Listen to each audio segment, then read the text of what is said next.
À l'endroit où Jésus avait été crucifié, il y avait un jardin, et dans ce jardin, un tombeau neuf dans lequel on n'avait encore déposé personne. À cause de la préparation de la Pâque juive, et comme ce tombeau était proche, c'est là qu'ils déposèrent Jésus. Jean 19, 41-42.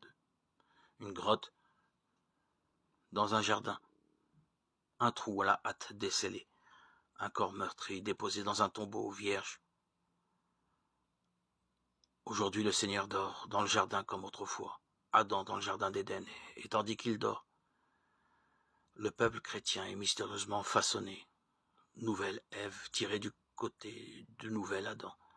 Les ténèbres, les tremblements de terre, le tohu-bohu de ces dernières heures, prélude à la nouvelle création, comme il en fut au premier jour de la jeunesse. C'est le samedi, le grand sabbat, où l'on repose, le jour du vide et de l'absence.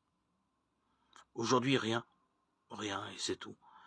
Rien si ce n'est la petite flamme tenace, l'infime lueur qui luit au cœur de tous les chrétiens. Que reste-t-il de lumière sur la terre ce samedi, sinon la foi de Marie,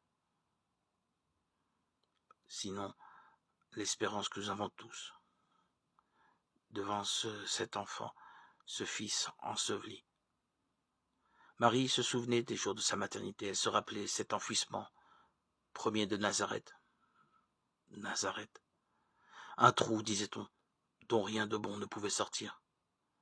30 ans de vie ensevelie dans l'obscurité d'une bourgade galiléenne. Elle se remémorait les jours de Bethléem, cette grotte obscure en dehors de la ville, où elle avait donné naissance à la lumière, sous la garde vigilante de Joseph. Et la voici à nouveau en dehors de la cité, devant une grotte où le bienveillant Joseph d'Arimathie a fait mettre le corps du Fils de Dieu. Elle contemple alors ce sépulcre inviolé, aussi intact que ses entrailles maternelles.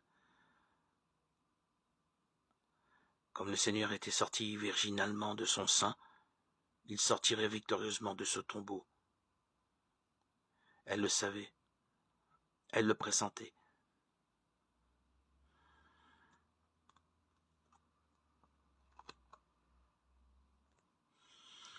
Heureuse celle qui pleure, elle sera consolée.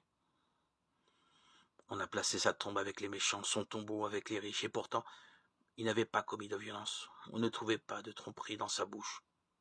Isaïe 53, 9.